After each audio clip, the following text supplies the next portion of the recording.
बोलने का जब समय आया उसी दौर में भारत में भी आरएसएस जैसी संस्था का उदय हुआ, उसका गठन किया लोगों ने। और उस समय जिस कारपोरेट ने, जिस बड़ी पूंजी ने फांसीवाद को खाद पानी दी, उसी बड़ी पूंजी ने आरएसएस को भी खाद पानी दी। और आरएसएस जिसको राष्ट्रीय स्वयंसेवक संघ जो हिंदुत्व के नाम पर आया और जिसके बारे में कहा जाता है कि वह हिंदुस्तान का सबसे बड़ा फॉरेन फंडेड एजेंसी एनजीओ है, वह ऐसा ये विदेशी धन से पोषित सबसे बड़ा एनजीओ रहा यहाँ के भारतीय स्वतंत्रता आंदोलन को कमजोर करने के लिए, जिसने उसकी मूल चेतना को खत्म करने की कोशिश की। उस समय उसमें जितना कर सकता था उतना किया और आज कारपोरेट की पूंजी को बचाए रखने के लिए और उसके राज्य को स्थापित करने के लिए वह जितना कर सकता है उतना कर रहा है। दर्शक, हम लोग जब उसके बारे में उसके खिलाफ लड़ाई लड़ने की बात करते हैं तो आज हमारे तमाम लोग जो मजदूर वर्ग से आते हैं और वो कहते हैं कि वो अनुसूचित जात, जनजात, पिछड़ी जात और तमाम जातियों का सर्टिफिकेट बनवाते हैं जो लोग, वो अपने आप को मजदूर चेतना से नहीं जोड़ते हैं बल्कि ऐसी जातीय चेतना से जुड़ते हैं कि वो आज कारपोरेट के खिलाफ नहीं लड़ रहे होते हैं, किसी मनुवाद के खिलाफ जो चीजें बीत चुकी थी बहुत पहले, जो तलवार जो आज जिससे हमको नहीं जो मुख्य लड़ाई का हिस्सा नहीं है, जिसके अवशेष बस बचे हुए हैं, उससे तो हम बहुत तेजी से लड़ने की बात करते हैं। लेकिन जो सत्ता में कारपोरेट है और जिसका जो फांसीवाद को लाने वाला है, जो फांसीवाद जिसका एक कहा जाए कि अस्त्र है, वो उससे हम नहीं लड़ रहे। सभी मंचों पर रही थे कि मनुवाद के खिलाफ जब बातें हो रही हैं लगातार और फांसीवाद, जो लोग मनुवाद की राजनीति कर रहे हैं, जाति वो सभी इन जातियों के लोग हैं जिनको कम्युनिस्ट विचारों के रूप में मजदूर चेतना का आदमी कहा जाता है। मजदूर एकता जिंदाबाद के नारे के तहत जिनको संगठित किया गया, जिनको संगठित करके इतने बड़े आंदोलन हुए कि देश की आज़ादी भी मिली और जमींदारी प्रथा भी खत्म हुई और उसके बाद तमाम लोग तांत्रिक संस्थाएं बनी, घंटे और ये सारी कुछ जो चीजें भारत में लागू हुई या भूमि सुधार लागू हुए, वो उस आंदोलन की वजह से लागू हुए। लेकिन उस आंदोलन की चर्चा को खारिज किया जाता है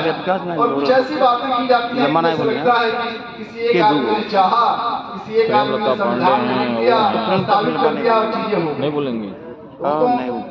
उनको आता है समराइज संविधान कोई ऐसी चीज नहीं है जैसे उनके हाथ में रहेगा वैसा उसका इस्तेमाल होगा। ये आदमी लोकतंत्र क्या बोले की वजह से संविधान है, संविधान की वजह से आपका ग्रुप में। लेकिन हम क्या कर रहे हैं, जसम वाले में हमको लग रहा है कि हम किसी की किताब को बचा लेंगे कुछ हो जाएगा और वर्गीय संगठन बनाने की और बड़े संगठन बनाने की जरूरत हमें नहीं पड़ेगी। ऐसा लगता है हमारी जो ताकत है जिससे हमको लड़ना है उसकी बहुत मजबूत ताकत है। आरएसएस की पूरे देश भर में एक भूमिगत संरचना है जिसकी कोई सदस्यता नहीं है और एक सैन्य ताकत के रूप में वो शस्त्र पूजन करता हुआ आगे बढ़ता रहता है। और हम हैं वो कभी भी वो शाखा लगाते हुए अपना फोटो तक नहीं लगाते हैं फेसबुक पर। और हम हैं कि कहीं जाते हैं तो किसी के मरने में भी चले गए तो फोटो लगा देते हैं कि यहाँ खाते हुए, यहाँ मिलते हुए, यहाँ जाते हुए। हमारी हर गतिविधि लगता है जैसे कि वो सब जाहिर ही है, सारे संबंध उनके सामने जाहिर हैं। जब चाहे तो आपको वो कहीं उनको कोई तलाशने की जरूरत नहीं है।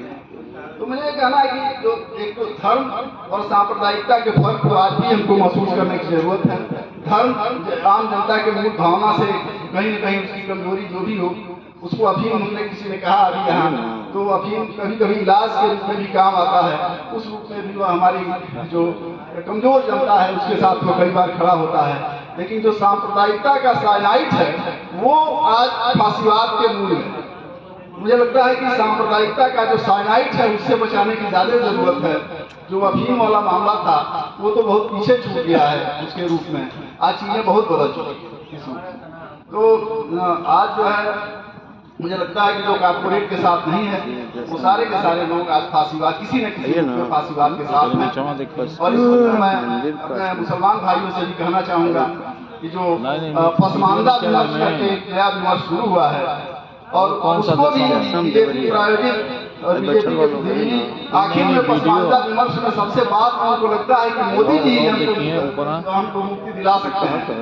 और वो भी लगता है कि कैसे उनको भी मजदूर चेतना से वंचित करके और उनको भी कुछ धार्मिक और पिछड़ा और जातीय चेतना में बांधने की जरूरत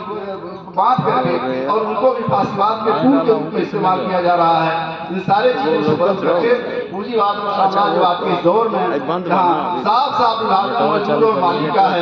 उस विभाजन के दायरे को स्वीकार करना होगा। और जो मजदूरी तलाश रहे हैं, जो फॉर्म भर रहे हैं, उनको ये अपने आप को मानना होगा कि वो मजदूर हैं, और उनको जो सेवा शर्तें वो लागू करते हैं, वो सारे मजदूर आंदोलन की उपलब्धियां हैं। इन सारे चीजों को जब तक हम वर्गीय संरचनाएं नहीं खड़ा करेंगे, वर्गीय संगठन नहीं खड़ा करेंगे और बड़े पैमाने पर वर्गीय आंदोलन नहीं खड़ा कर पाएंगे, तो हम छोटे छोटे टुकड़े टुकड़े में होने वाले आंदोलनों से अपने आप को कमजोर ही बनाते रहेंगे। इससे हम मजबूत नहीं बन पाएंगे। इसलिए मैं चाहता हूं कि हमारे बीच साथी हमारे